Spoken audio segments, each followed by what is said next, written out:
Assalamualaikum warahmatullahi wabarakatuh. Hari ini saya akan meresum materi dan juga analisis kasus untuk mengerjakan soal UAS Hukum Kepailatan, yaitu membuat video. Sebelum perkenalkan, nama saya Hari Cokonegoro, dengan NIM 2010-286 dari kelas A.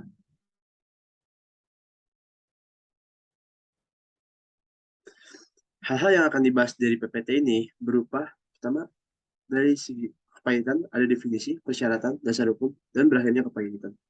Dan juga ada PKPU, definisi, tujuan, dasar hukum, dan perdamaian. Arti pailit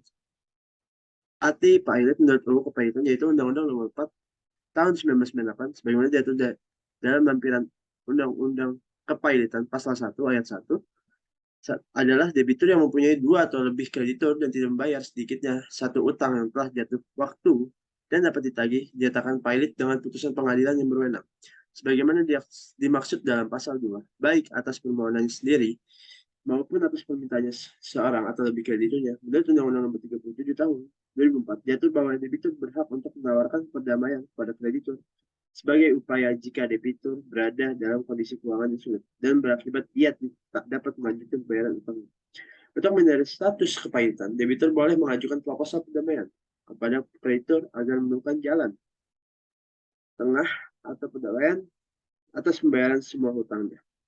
Dari pengertian kepailitan di atas, dapat disimpulkan bahwa satu, kepailitan dimaksudkan untuk menjaga penciptaan yang dimintakan oleh kreditur secara perorangan. Kedua, kepailitan hanya mengenai harta benda, bukan pribadinya, jadi ia tak cakap untuk melakukan perbuatan hukum di luar hukum kekayaannya. Persyaratan pailit menurut pasal 2 ayat 1 Jo, pasal 8 ayat 4 UU Kepailitan. Sama, ada dua lebih kreditur. Kreditur atau orang yang mempunyai piutang karena perjanjian yang terdapat pada undang-undang dan dapat ditagih di muka pengadilan atau kreditur. Yang kedua, ada utang yang telah jatuh tempo waktu dan dapat ditagih. Artinya kewajiban untuk membayar utang yang telah jatuh waktu.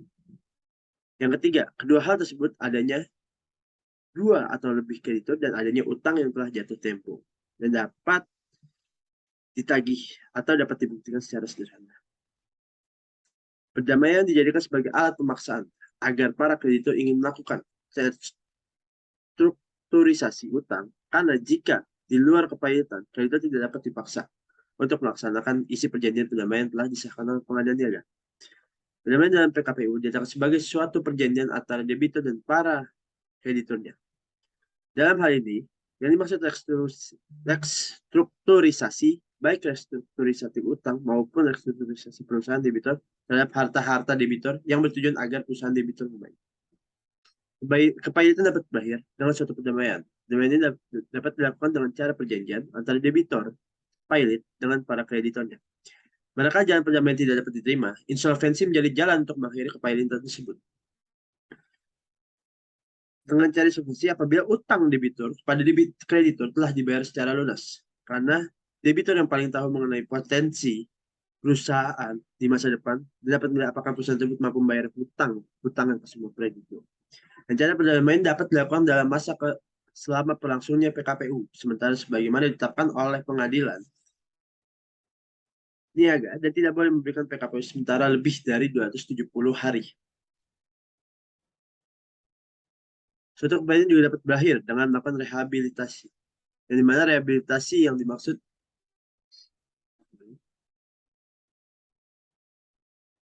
rehabilitasi yang dapat diterima apabila kreditur telah menerima pembayaran utang seluruhnya. Kemudian kepailitan dapat berakhir dengan adanya putusan hakim dalam tingkat pengadilan yang lebih tinggi. Maksudnya dalam tingkat pengadilan yang lebih tinggi dapat mencabut putusan pernyataan pailit. Dan apabila rencana perdamaian diterima, pertama, hakim pengawas wajib menyampaikan kepada ketua pengadilan niaga pada tanggal yang telah ditentukan untuk pelaksanaan perdamaian, yang dimana tertera pada pasal 284 ayat 1 Undang-Undang Nomor 37 Tahun 2004 tentang kepailitan atau PKPU. Dan kedua, dari tanggal yang sudah ditentukan, kreditor dan pengurus dapat menyampaikan alasan yang menyebarkan menghendaki pengesahan perdamaian. PKPU atau Undang-Undang Kepailitan yang disingkat UUK atau Undang-Undang Kepailitan 2004 pasal 22 ayat 2 berbunyi bahwa debitur yang tidak dapat atau memperkirakan dapat melanjutkan membayar utangnya dan sudah jatuh tempo dapat ditagih, dapat memohon penundaan kewajiban pembayaran utang. Tujuan dari PKP sendiri adalah dapat mencapai perdamaian antara debitur dan seluruh kreditor. Namun apabila rencana perdamaian tidak tercapai atau ditolak oleh pengadilan, maka pengadilan wajib menyatakan debitur dalam keadaan payung. Perdamaian pada proses PKPU dimulai dengan suatu rencana perdamaian yang dimana tertera pada pasal 281 ayat 1 Undang-Undang Nomor 37 Tahun 2004 yang dimana mengatur syarat diterimanya rencana perdamaian. Yaitu pertama, persetujuan lebih dari setengah atau 1/2 jumlah kreditur konkuren yang haknya diakui pada rapat kreditor sebagaimana dimaksud dalam pasal 268. Maksud kreditor sebagaimana dimaksud dalam pasal 280 yang sama-sama mewakili paling sedikit 2/3 bagian dari seluruh tagihan yang diakui. Yang kedua, persetujuan dari 1/2 jumlah kreditor yang piutang yang dijamin dengan gadai, fidusia, hak tanggungan, hipotek, dan hak agunan atas kebenaran lainnya yang hadir dan mewakili paling sedikit 2/3 bagian dari seluruh tagihan kreditor atau kuasanya yang hadir dalam rapat tersebut. PKPU memiliki periode waktu tertentu yang diberikan melalui putusan pengadilan niaga. Dalam periode tersebut diberikan kesepakatan untuk musyawarahkan cara pembayaran utang dengan memberikan rencana perdamaian. Perdamaian adalah kesepakatan di antara kreditor dan debitur yang berselisih. Ciri pokok pada perdamaian dalam lembaga kepailitan maupun pemahaman umum yaitu kesepakatan yang menjadi esensi dalam perdamaian. Oke, sekarang saya akan membahas soal kasus putusan nomor 59 PDT titik SUS garis PKPU garis miring 2014 garis miring PN garis miring niaga garis miring titik Jakarta titik pusat titik pemohon PKPU dengan surat permohonannya tertanggal 23 Oktober 2014 dan atas permohonan PKPU antara PT Netwave Multimedia selaku pemohon PKPU dan PT Bakri Telekom Tbk selaku pemohon PKPU. Perjanjian perdamaian disetujui pada tanggal 30 Oktober 2014 dan telah dihadiri oleh para kreditor sebagaimana dalam daftar hadir yang disiapkan oleh tim pengurus. Rencana perdamaian telah disetujui oleh 325 orang para kreditor konkuren. Hal ini sesuai dengan ketentuan pasal 151, yakni rencana perdamaian diterima apabila setuju dalam rapat kreditor oleh lebih dari setengah atau 1/2 jumlah kreditor konkuren yang hadir dalam rapat dan haknya diakui atau sementara diakui oleh dari kreditor konkuren. Adapun rencana perdamaian ini dibuat dengan pertimbangan dan berdasarkan pada keadaan kegiatan usaha perseroan saat ini. Perjanjian penggabungan kegiatan usaha penyelenggaraan jaringan telekomunikasi antara perseroan dengan PT Smartphone Telekom Tbk tanggal 30 Oktober 2015. Perjanjian sewa menyewa jaringan telekomunikasi antara perseroan dengan PT Smartphone Telekom Tbk tanggal 30 Oktober 2014 dan keadaan pasar serta kedudukan para kreditor perseroan sehubungan dengan jaminan-jaminan yang dimiliki oleh kreditor separatis dan syarat-syarat dan ketentuan-ketentuan yang relevan dengan jaminan-jaminan tersebut.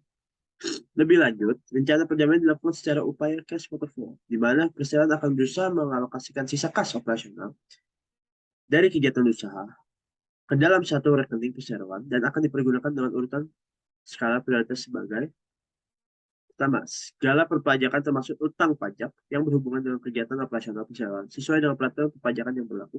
Yang kedua, seluruh biaya dan ongkos hubungan dengan proses PKP perseroan termasuk namun tidak terbatas pada honorarium pengurus, biaya dan ongkos perkara, biaya para penasihat hukum dan keuangan perseroan, biaya dan ongkos yang timbul dari proses implementasi rencana perdamaian yang dihomologasi, baik berupa biaya, notaris ataupun dan biaya lain sebagaimana dipandang perlu.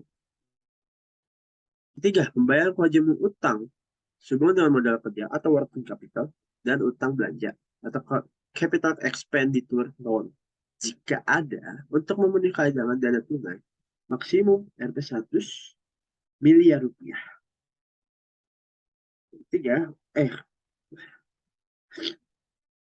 yang kelima, pembayaran utang BHP dan USU yang sudah jatuh tempo dan cadangan pembayaran cicilan utang BHP sudah 1 tahun berjalan. Yang keenam, pembayaran cicilan utang yang sudah jatuh tempo atas utang kategori Tranche A dan cadangan pembayaran cicilan utang kategori Tranche A untuk 1 tahun berjalan. Pembayaran bunga dan cicilan pokok yang sudah jatuh tempo secara prorata atas utang kategori Tranche B pembayaran bunga dan cicilan pokok yang sudah jatuh tempo secara prorata atas utang kategori trans C, dan pembayaran bunga dan cicilan pokok yang sudah jatuh tempo secara prorata atas kategori trans D. Pembayaran bunga dan cicilan pokok secara prorata atas jumlah bunga dan pembayaran cicilan pokok yang harus dibayar pada tahun berjalan atas utang kategori trans B, trans C, dan trans D. Sekian, terima kasih atas perhatiannya. Jika ada kekurangan, mohon maaf karena kesempurnaan itu datangnya dari Allah dan ketidaksempurnaan itu datang dari syaitan. Saya hanya manusia biasa yang dapat dimanipulasi oleh syaitan. Assalamualaikum warahmatullahi wabarakatuh.